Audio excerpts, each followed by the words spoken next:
Ciro Gomes, quem não se lembra dele, né? Ele acabou de publicar um vídeo no Twitter, já tô vendo o Fernando Conrado balançando a cabeça já e tal, no qual sugere que ao governo do Brasil, abre aspas, pedir à comunidade internacional uma condenação deste ato impensado de violência de Estado, referente-se ao ataque americano com um drone, evidentemente, que matou lá em Bagdá o general iraniano Qasem Soleimani. A gente tem aí, Robson, o vídeo, vamos exibir?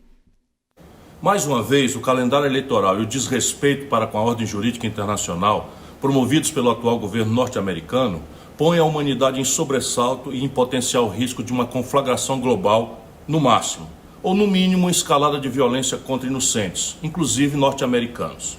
O assassinato de uma autoridade política de uma nação soberana, em pleno território estrangeiro, deve ser objeto da mais clara e direta censura por parte da comunidade internacional. O motivo alegado de prevenir ações futuras viola qualquer regra do direito penal internacional. Houvesse responsabilidade criminal a ser apurada, que fossem acionadas as instâncias regulares para isto, como a Corte de Haia. Moderação e prudência devem influenciar a justa indignação da nação iraniana e de seus aliados principais, a Rússia e a China. O Brasil deve entender seu grave papel, mesmo que se possa imaginar modesto, e pedir à comunidade internacional uma condenação deste ato impensado de violência de Estado. Pois então, Fernando Conrado, agora você comenta, já vi você balançando a cabeça, coçando a testa, diga lá. Cara, esse Ciro Gomes é um papagaio, né? Ele vê o Guga Chakra comentando na Globo News e vem papagaiar na internet aí. Vai tomar vergonha na cara, Ciro Gomes. Vai saber o que está acontecendo. Acho que a gente tem... Mas antes de eu ficar bravo com o Ciro Gomes, eu quero só complementar o que o Adriles estava dizendo e já vou ficando bravo com o Ciro Gomes junto, tá? Quando ele fala que a comunidade internacional tem que tomar providências... Pelo amor de Deus, tu sabe quem é que a ONU, Nações Unidas, escolheu para ser o julgador dos casos de violência contra a mulher, desrespeito contra os direitos das mulheres? Adivinha quem que a ONU escolheu? O Irã. Tu acredita que é o Irã que julga os casos de violência contra a mulher, os casos de desrespeito aos direitos das mulheres? É inacreditável esse mundo globalista que a gente vive.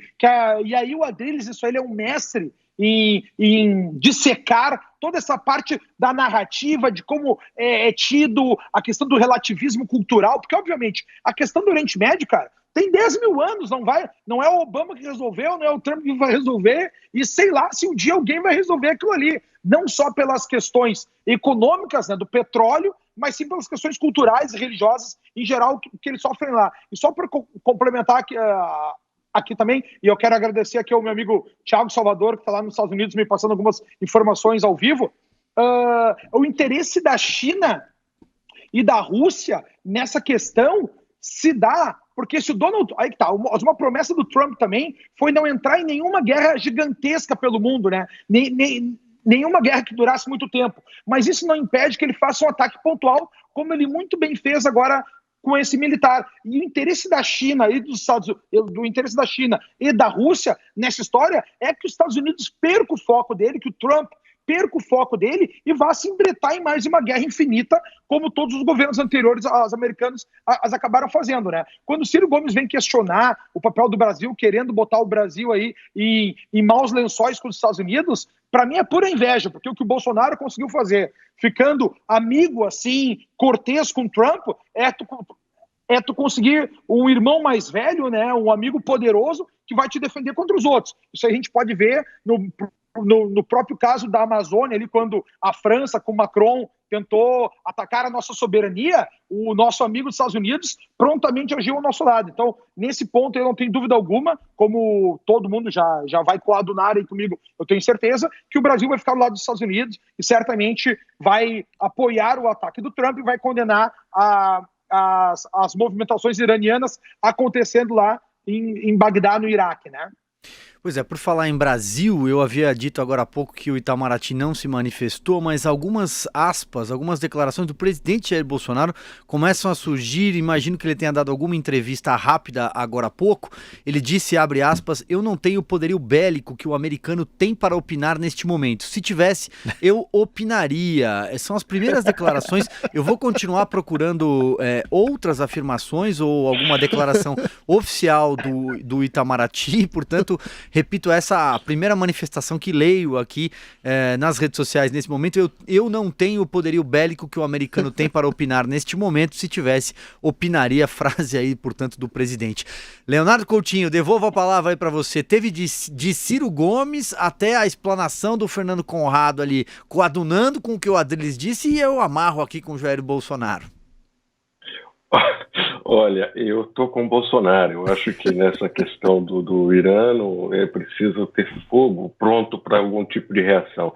Agora, do Ciro Gomes me chama a atenção que é o seguinte: o último vídeo que eu vi do Ciro, ele estava brigando na porta de um bar com uma garrafa de uísque na mão. Amarrado na cachaça. Esse vídeo atual deve ser um complemento do primeiro, né? A garrafa deve estar vazia, só pode, porque é um pensamento de alguém que não está em pleno juízo, ou seja, Ciro se aproveita, Ciro é um oportunista que quer opinar sobre tudo e tem o direito, obviamente, de opinar, mas efetivamente é um bocó. Agora, a questão é o seguinte: o que são as Nações Unidas, né? A maioria das pessoas tendem a imaginar que as Nações Unidas são um santuário, né? Um reduto de gente iluminada, sempre disposta a decidir da melhor forma o destino do mundo. As Nações Unidas não é isso. As Nações Unidas é um resumo do mundo. E o nosso mundo é uma porcaria. A maioria dos países são horrorosos, ou seja, comparados com o Brasil, infinitamente piores. Então, ou seja, esses governos têm assentos, têm representantes.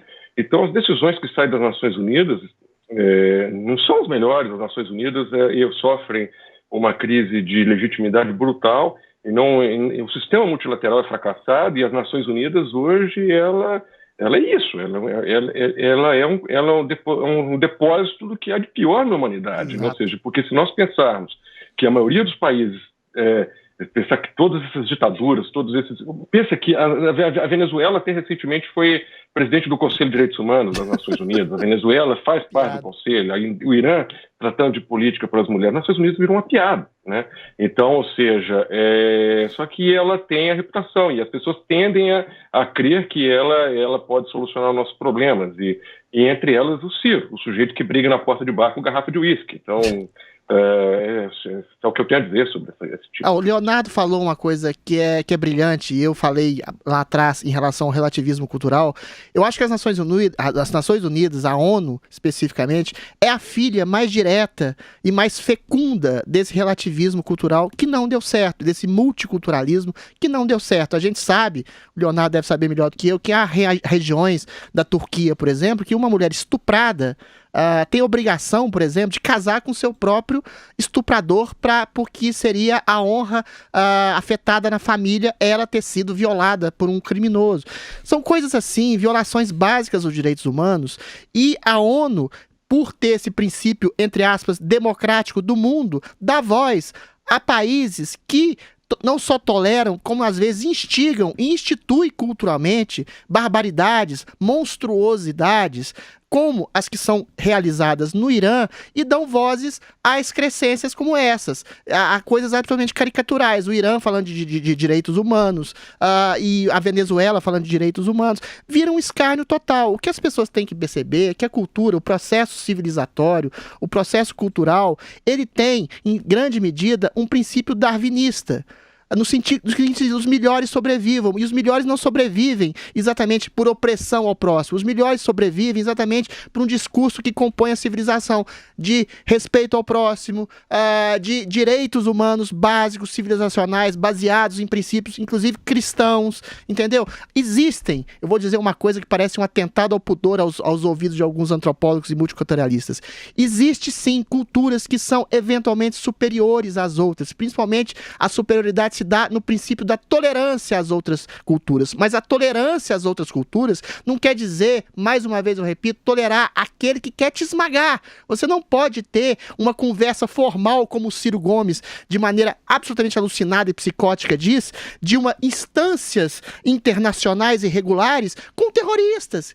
Como é que você pode ter uma conversa com um sujeito que quer te assassinar? É basicamente isso que o Ciro Gomes está levantando a lebre. E exatamente esse tipo de lebre psicótica levantada, ridícula e patética, que muita gente, inclusive dentro da ONU, dentro da mídia americana, dentro da mídia internacional, que, como diz o Leonardo, macaqueia a mídia internacional, reverbera, e isso cai no ouvido da pessoa comum que acha que os Estados Unidos são um opressor, quando é o contrário. Os Estados Unidos tenta levar uma palavra de democracia e liberdade para o mundo, e o mundo às vezes não se coaduna nesse tipo de coisa. Grande parte do mundo, como diz o Leonardo, é uma porcaria. Aproveitando então o seu gancho, eu vou passar a bola então pro Leonardo Coutinho, já me despedindo dele. Léo, muito obrigado aí pela sua participação aqui em Os Pingos nos Is, mais uma vez conversando com a gente, participando aqui da programação da Jovem Pan, e aí você faz aí as suas considerações finais. Eu agradeço muito, e só lembrando, Adriano, de vocês lembrar de um episódio maravilhoso que eu queria lembrar a todos, né? A presidente Dilma Rousseff querendo propor o diálogo com el-Baghdadi, que era o fundador do Estado Islâmico. Imagine. Eu acho que esse encontro deveria ter acontecido, teria sido muito proveitoso. Infelizmente, a ideia dela não teve resultado. Não.